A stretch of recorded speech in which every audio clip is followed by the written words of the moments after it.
Hello बच्चों, नमस्कार। आज हम पढ़ेंगे संस्कृत व्याकरण, जिसमें व्याकरण सीखने के लिए सबसे पहले पॉइंट टू पॉइंट चलना होगा आपको। तो सबसे पहले हम पढ़ेंगे वर्ण, यानी संस्कृत के अंदर सबसे पहली इकाई है वो वर्ण है।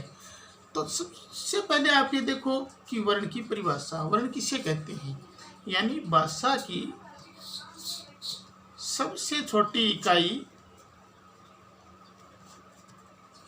भाषा की सबसे छोटी इकाई जिसका आगे विभाजन करना असंभव हो,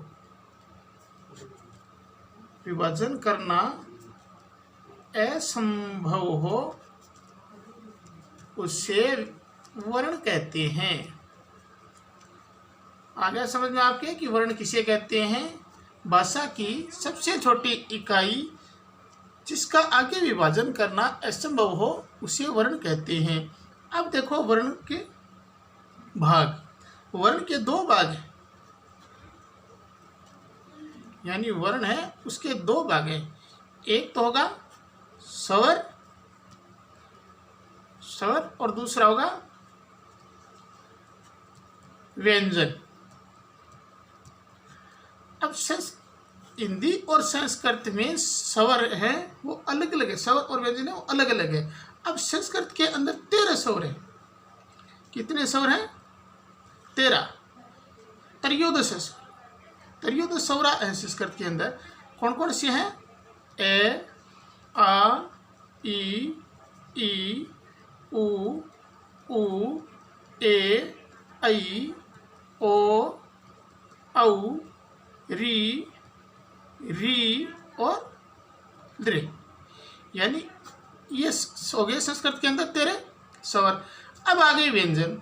तो व्यंजन में देखो सबसे पहले है क वर्ण, फिर है च वर्ण। अब क वर्ण में क्या क्या आएगा? क, ख, ग, घ और ड़। च वर्ण में क्या होगा? च, छ, ज, झ और ये। अब आ गया ट वर्ण। ट वर्ण में क्या होगा? ट, ठ, ड, ढ और ण। फिर होगा त वर्ण। इसमें होगा त, थ, द, ध और न। फिर होगा प वर्ण। तो प वर्ण में प, फ, ब, भ और म। अब आ गया ये वर्ण और स वर्ण। इसमें होगा ये, रे, ल और व, और स है। यानी स्वर कितने हो गए? 13 और व्यंजन कितने हो गए? 33। अब आगे ये तो स्वर और व्यंजन। सबसे पहले वर्ण की परिभाषा, उसके पश्चात वर्ण के भाग, यानी दो भाग है स्वर और व्यंजन। अब आगे चले तो आगे आएगा वर्ण का उच्चारण स्थान। अब होगा वर्ण का उच्चारण स्थान। अब कौन से अंग से और वर्ण का कैसे उच्चारण होता है? तो इसमें क्या होगा? सबसे पहले होगा कंठ। कंठ से कौन से वर्ण का उच्चारण होता है? तो कंठ से ये देखो कि कौन सा वर्ण है उसको आप बोल रहे हैं। तो कंठ से सीधी ध्वनि बाहर आ रही है, जैसे ए, आ,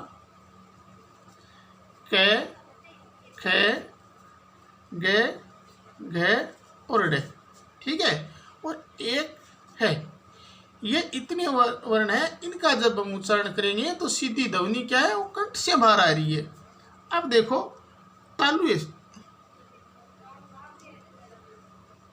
तालुए यानी 2 नंबर है तालुए की। कौन से वर्ण का उच्चारण कर रहे हैं जिससे ध्वनि तालुए से टकरा कर और बाहर आएगी? जैसे देखो ई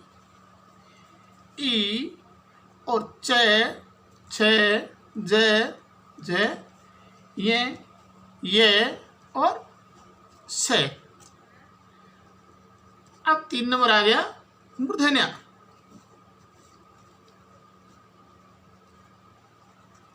अब देखो मूर्धन्य, मूर्धन्य के अंदर कौन कौन सी है?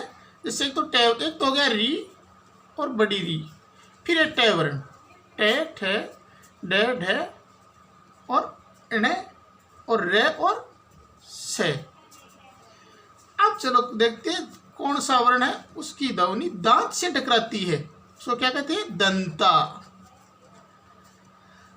अब पहले देखो रे, फिर ते वर्ण, ते थे दे धे और ने ले और से। अब देखो 5 नंबर है ओष्टो, यानी कौन से वर्ण का उच्चारण करेंगे तो जिससे ध्वनि होठों से टकराएगी। तो सबसे पहले देखो पे फे बे भे और में, ठीक है, और ऊ और ऊ। अब देखो आगे नासिका, कौन से वर्ण का उच्चारण करेंगे जिससे ध्वनि नाक से बोली जाएगी?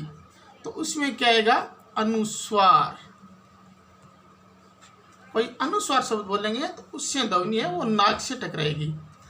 अब उसके पश्चात देखो कंठ और तालु दोनों से मिलकर कौन सी ध्वनि आती है? कंठ और कंठ तालुए, यानी जिससे ध्वनि है वो दोनों से मिलकर आती है बाहर। तो ए और आई, ये दोनों स्वर हैं, इनकी ध्वनि है वो कंठ से मिलकर आती है। अब देखो आगे क्या है? कंठ और ओष्ठ, यानी जिससे ध्वनि कंठ और होठ दोनों से मिलकर बाहर आ रही है, उसमें क्या होगा? ओ और औ। अब ऐसा कौन सा शब्द है जिससे ध्वनि दांत और होठ दंतोष्टो यानी दांत और होठ दोनों से मिलकर आती है? तो ऐसा एक ही शब्द है वे। और वे इसको बहुत ध्यान से देखना आपको कि ऑब्जेक्टिव टाइप के जहाँ प्रश्न आते हैं उसमें यह पूछा जाता है कि ऐसा कौन सा वर्ण है जिससे ध्वनि दांत और होठ दोनों से मिलकर शरीर से बाहर आती है। तो उसमें आपको वह ही लिखना है। बच्चों वर्ण पढ़ लिया। अब वर्ण के बाद में देखते हैं पुरुष, यानी संस्कृत में 3 पुरुष होते हैं। कौन कौन से? नंबर 1 प्रथम पुरुष, नंबर 1, नंबर 2 द्वितीय पुरुष, नंबर 3 प्रथम पुरुष, मध्यम पुरुष और तीसरा है उत्तम पुरुष। अब प्रथम पुरुष में कौन आता है, उत्तम पुरुष में कौन आता है और मध्यम पुरुष में कौन आता है? जैसे से वो प्रथम पुरुष में आता है, तमम है वो मध्यम पुरुष में आता है, और अहम है वो उत्तम पुरुष में आता है। जैसे वह है यानी वह जा रहा है तो उसके लिए प्रथम पुरुष आएगा, और तुम जा रहे हो तो उसके लिए द्वितीय पुरुष आएगा, और मैं यानी स्वयं के लिए जो कोई काम हो रहा है उसमें उत्तम पुरुष आएगा। यह हो गया आपके पुरुष। अब है वचन। तो संस्कृत में वचन ही 3 प्रकार के होते हैं, एक वचन, द्विवचन और बहुवचन। जैसे एक व्यक्ति बोल रहा है तो एक वचन, से एक वचन में आ गया, तो यानी द्विवचन में आ गया, से तो और ते यानी ये क्या गया बहुवचन में। वह यानी एक ही व्यक्ति है, एक वचन, तो वे दोनों, तो ये क्या गया द्विवचन में यानी बोलने वाले 2 हैं, और ते वे सब यानी ये क्या गया बहुवचन में आ गए। ठीक है, अब ये हो गया वचन, पुरुष हो गया, वचन हो गया। अब होंगे लिंग।